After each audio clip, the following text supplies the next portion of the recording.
Okay, so continuing further with this idea of active and break periods, we have to introduce another concept here, which many of you may be already aware. These are tracks of low pressure systems for the period of 1954 to 1983 during extreme phases of the monsoon interseasonal oscillation.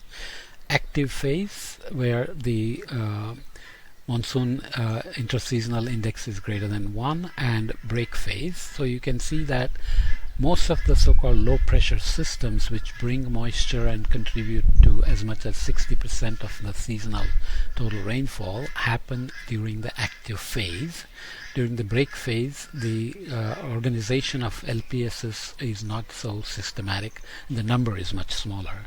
So low pressure systems basically have a minimum wind speed of about 8.5 meter per second, and they are called depressions when they cross over into 8.5 to 16.5 meter per second. Of course, if they are greater than 16.5 meter per second, they get into the range of tropical cyclones. As you may know, cyclones over the North Indian Ocean happen during the pre-monsoon season and the post-monsoon season, because the shear during the monsoon season itself is very strong, which doesn't allow cyclones to grow. But there are occasional tropical cyclones during the monsoon season as well. So these low pressure systems then have the potential to bring extreme rainfall as well.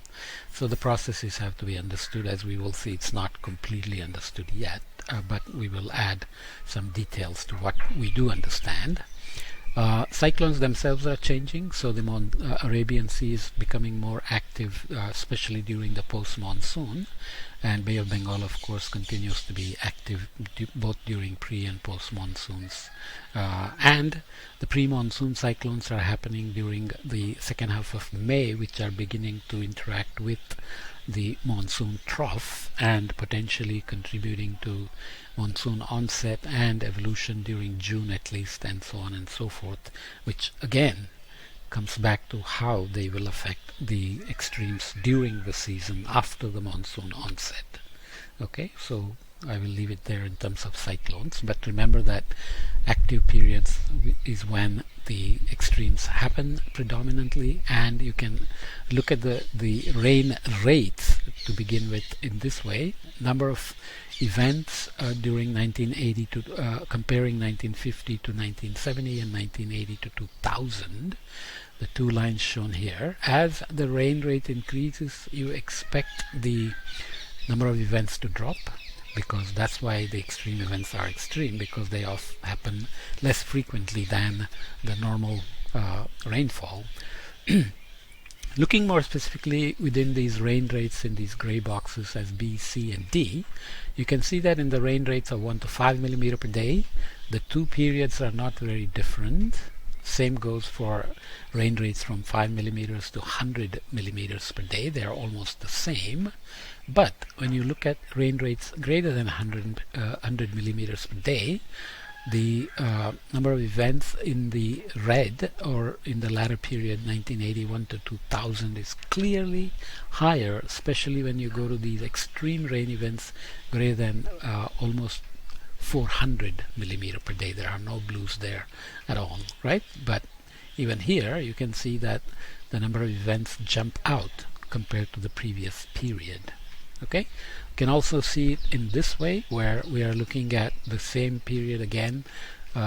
Rain rates 5 to 100 millimeter are decreasing, and rain rates over greater than 100 millimeter are increasing, and the same goes for rain rates greater than 150 millimeters per day. Of course, these events are much smaller in number than these, as you would expect from this figure here, right?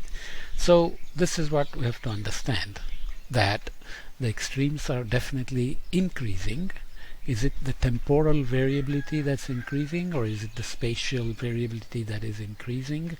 Is there a spatial aggregation of these extremes to produce widespread extremes?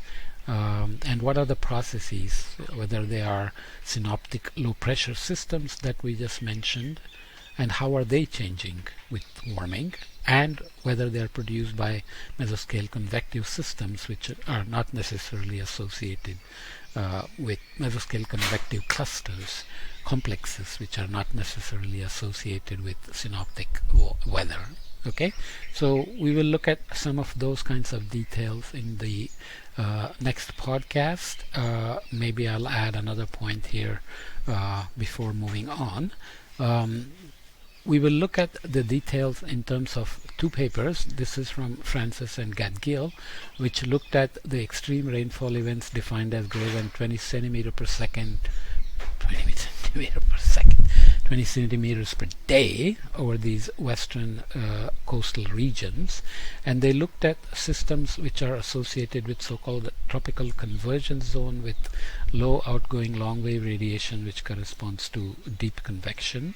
But this also means they are associated with the monsoon trough and the organized convective systems happening within that, or the offshore convective system.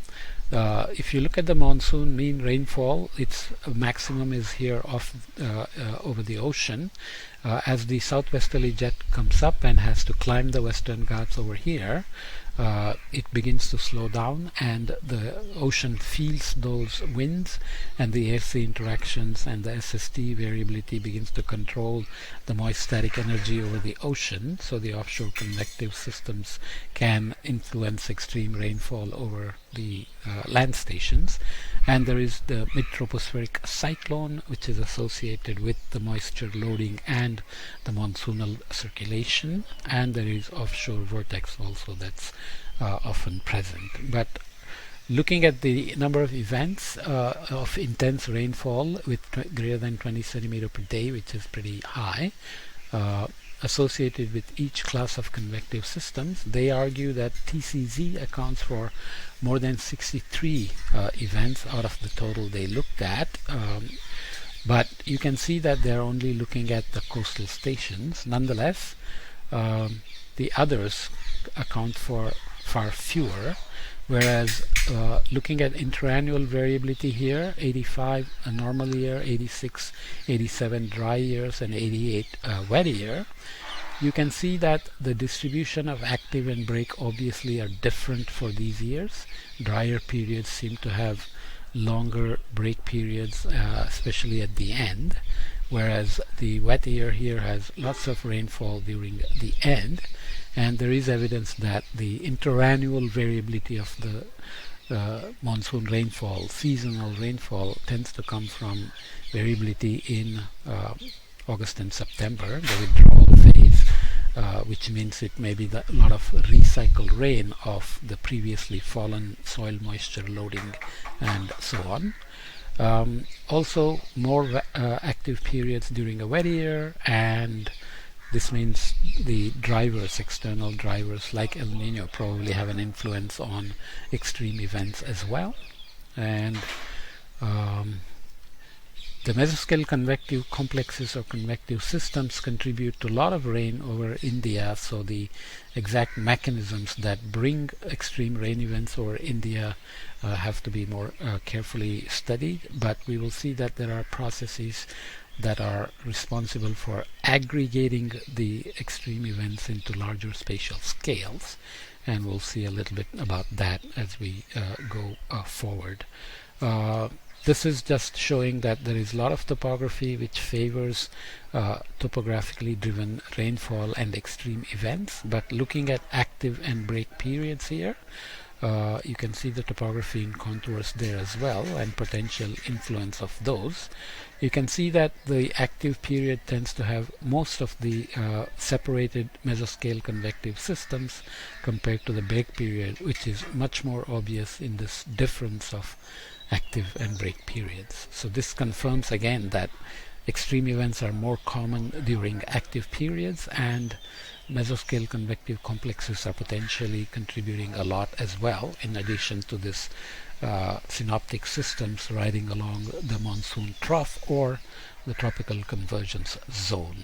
Okay, we will leave that there and look at something about some few points about the low frequency variability, especially the relation with SSTs in the next podcast. Okay.